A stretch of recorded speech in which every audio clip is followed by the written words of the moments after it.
যুবভারতী কাণ্ডের তদন্তে আরো 4 জনকে এবার নিযুক্ত করলো এসআইটি। আমরা জানি যুবভারতী ক্রীড়াঙ্গন আজ পরিদর্শনে যায় এসআইটি। যুবভারতী ক্রীড়াঙ্গনে বিশৃঙ্খলার জন্য কারা দায়ী তার তদন্ত করছে এসআইটি, আর সেই টিমে আরো 4 জনকে নিযুক্ত করা হলো। কাদের নিযুক্ত করা হলো, কি তথ্য, বিস্তারিত আমরা জানবো। সরাসরি আমাদের প্রতিনিধি ময়ূক ঠাকুর চক্রবর্তী রয়েছেন আমাদের সঙ্গে। ময়ূক, দেখো দেবস্মিতা, গতকালই নবান্নের তরফ থেকে যে নির্দেশিকা দেওয়া হয়েছিল তাতে Piyush Pandey senior IPS officer, তার নেতৃত্বে একটা 4 সদস্যের টিম ফর্ম করা হয়েছিল, যাতে রাজ্য পুলিশের ADG law and order Javed Shamim, ADG Dakshinbanga Supratim Sarkar এবং ব্যারাকপুরের পুলিশ কমিশনার মুরলীধর শর্মা ছিলেন।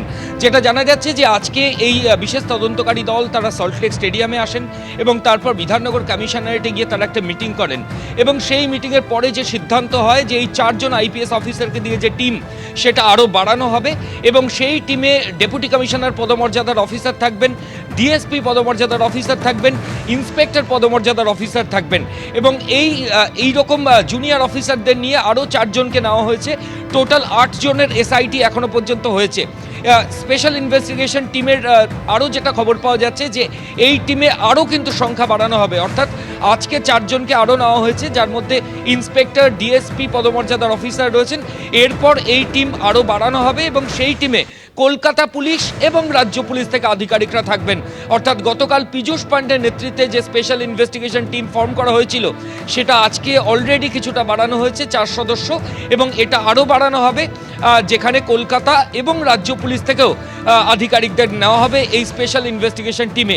এর পাশাপাশি আরও যেটা দেখা যাচ্ছে যে এই যে নোটিফিকেশন নবান্নের তরফ থেকে গতকাল করা হয়েছিল, যেখানে পীযূষ পান্ডেকে স্পেশাল ইনভেস্টিগেশন টিমের হেড করা হয়েছিল, সেই নোটিফিকেশনে কিন্তু স্পষ্ট করে দেওয়া হয়েছে যে দুটো এফআইআর হয়েছে, অর্থাৎ একটা এফআইআরে ইভেন্ট ম্যানেজার শতদ্রু দত্ত, যিনি লিওনেল মেসিকে নিয়ে কলকাতায় নিয়ে এসেছিলেন এবং তারপর এই পরিস্থিতি তৈরি হয়েছিল, শতদ্রু দত্ত অ্যারেস্ট হয়েছিল, সেই এফআইআর।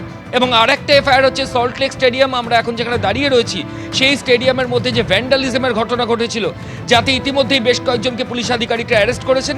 এই দুটো এফআইআর প্রথমে বিধাননগর সাউথ পিএস তদন্ত করছিল, পরে সেই তদন্তভার গত পরশুদিন নেয় বিধাননগরের ডিটেকটিভ ডিপার্টমেন্ট এবং এই তদন্তভারই কিন্তু স্পেশাল ইনভেস্টিগেশন টিম বা এসআইটি করবে। অর্থাৎ বিধাননগর দক্ষিণ থানায় দায়ের হওয়া জোড়া এফআইআরের তদন্তই শুধুমাত্র স্পেশাল ইনভেস্টিগেশন টিম, যেটা পীযূষ পান্ডের নেতৃত্বে করা হয়েছে, তারা করবে, এমন নির্দেশই কিন্তু নবান্নের তরফ থেকে দেওয়া হয়েছে। একদম তুমি আমাদের সঙ্গে থাকো। ময়ূক, আমি ময়ূকের কাছে আবার আসবো, কিন্তু তার আগে একবার আমাদের আরেক প্রতিনিধি পার্থ প্রতিম ঘোষের কাছে চলে যায়। পার্থ, আজকে এই যে প্রথমে 4 সদস্যের এসআইটি গঠন করা হয়েছিল, পরে আরো 4 জনের অন্তর্ভুক্তির কথা জানানো হলো, কিন্তু এই যে 4 জন আইপিএস যারা আজকে গেছিলেন এসআইটি সদস্য, তারা কোথায় কোথায় গেলেন যুবভারতী ক্রীড়াঙ্গনে এবং কোন কোন বিষয় তারা খতিয়ে দেখলেন যেগুলো তদন্তের আওতার মধ্যে আসতে পারে? দেখো, তারা প্রথমে এলেন এবং তারা প্রথমে এসে একেবারে যুবভারতী ক্রীড়াঙ্গন, সেই যুবভারতী ক্রীড়াঙ্গনের ভেতরে যে স্টেডিয়ামের কি পরিস্থিতি রয়েছে সেই বিষয়টা দেখলেন। এর পরবর্তীকালে ওনারা কিন্তু যিনি সল্টলেকে বিধাননগর কমিশনারের পুলিশ কমিশনার যে দপ্তর রয়েছে সেখানে যান এবং সেখানে গিয়ে সেখানে সিপি বিধাননগর এছাড়া পুলিশের অন্যান্য আধিকারিকরা তারা সেখানে উপস্থিত ছিলেন। এমনকি এই যে তদন্তভার যারা করছিলেন বর্তমানে দুটি এফআইআরে, সেটা হচ্ছে বিধাননগরের ডেপুটি ডিডির টিম, সেই ডিডির টিমের সঙ্গে কথা বলে মূলত যে বিষয়টা জানতে পারছি সেটা হচ্ছে যে এই তদন্তের বর্তমানে অগ্রগতি কোন পর্যায়ে রয়েছে সেই বিষয়টা জানলেনই। পাশাপাশি হচ্ছে সেদিন লিওনেল মেসির কাছে যে ঢুকে গেল, কোনো রকমভাবে পূর্ব পরিকল্পনা ছিল কিনা বা সেই পরিকল্পনা না থাকলে পুলিশ সেখানে কি করছিল, পুলিশের ভূমিকা সেখানে কি ছিল, এইরকম একাধিক বিষয় কিন্তু খতিয়ে দেখেন এসআইটি সদস্যরা। এর পাশাপাশি আরও একটা অত্যন্ত গুরুত্বপূর্ণ বিষয়, সেটি হচ্ছে যে ভেতরে সেখানে দেখতে পাওয়া গেছে জলের বোতল থেকে শুরু করে খাবার বিক্রি হচ্ছিল, দেদার বিক্রি হচ্ছিল, সেটা হচ্ছে যে টাকায় বিক্রি হচ্ছিল সেটা বাজারে 20 টাকার জলের বোতল ভেতরে 200 টাকায় বিক্রি হচ্ছিল। এই বিষয়টা সম্পর্কে পুলিশের তরফ থেকে একটা ব্যাখ্যা আজব সাফাই একটা এর আগে এসে পৌঁছেছিল। তুমি দেখেছো যে সেখানে হচ্ছে পুলিশে জানতো না, তার আগের দিন রাত্রিবেলা সেই জল এবং খাবার পৌঁছে গিয়েছিল, কিন্তু পুলিশের সঙ্গে যে অর্গানাইজারদের বৈঠক হয় সেখানে কিন্তু ঠিক হয়েছিল যে বিষয়টা সেখানে কোনো খাবার জল থাকবে না, সেখানে পিএইচির যে ট্যাপ রয়েছে, এছাড়া হচ্ছে এখানে যে জারের মধ্যে জল রাখা থাকবে র্যাম্পগুলোতে এবং সেখানে গ্লাসে করে জল খাবে। কিন্তু একটা প্রশ্ন ওঠে যে যখন পরের দিন সকালবেলা দেখলেন পুলিশ তখন আটকালো না কেন, এই একাধিক বিষয়ে কিন্তু প্রশ্ন উঠেছে। এবং যার জন্য তুমি দেখেছো এর আগে যে গতকালকে বিধাননগর কমিশনারেটের ডেপুটি কমিশনারকে সাসপেন্ড করে বিভাগীয় তদন্ত শুরু হয়েছে।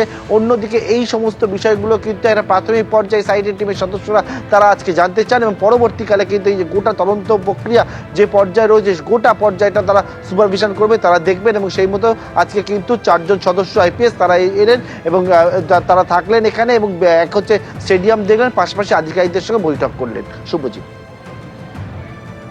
একদিকে এসআইটি তদন্ত করছে এবং সেখানে আরো 4 জনকে নিযুক্ত করা হবে বলেই তথ্য পাওয়া যাচ্ছে। আর আমরা জানি যুব ভারতের ঘটনার দিনই একেবারে মমতা বন্দ্যোপাধ্যায় তিনি একটি বিশেষ তদন্তকারী টিম তৈরি করে দিয়েছিলেন, যেখানে প্রাক্তন অর্থাৎ অবসরপ্রাপ্ত বিচারপতির নেতৃত্বে সেই টিম যে তদন্ত করেছে তার রিপোর্ট অনুযায়ী যুব ভারতের এই ঘটনায় ডিজিপি রাজীব কুমার এবং বিধাননগরের সিপি কে শোকজ করা হয়।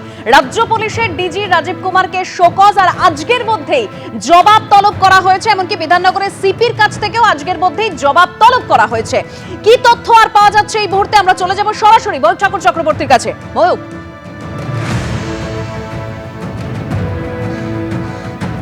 দেখো, গতকালই নবান্নের তরফ থেকে যে নির্দেশিকা হয় তাতে পীযূষ পাণ্ডেরকে হেড করে একটা স্পেশাল ইনভেস্টিগেশন টিম ফর্ম করা হয় এবং তার পাশাপাশি আরও একটা নির্দেশ আসে, যে নির্দেশে দেখা যায় যে বিধাননগরের পুলিশ কমিশনার মুকেশ কুমার তাকে কিন্তু শোকজ করা হয়, কারণ তিনি কাস্টোডিয়ান সল্টলেক স্টেডিয়াম বিধাননগর দক্ষিণ থানার আওতাধীন এবং বিধাননগর দক্ষিণ থানার বিধাননগর কমিশনারেটের আন্ডারে এবং বিধাননগর কমিশনারেটের কমিশনার হচ্ছে মুকেশ কুমার এবং রাজ্য পুলিশের ডিজিপি রাজীব কুমার তাকেও শোকজ করা হয়, যেহেতু রাজীব কুমার ওই দিন মাঠে ছিলেন এবং তারপর সাংবাদিক বৈঠকও করেছিলেন।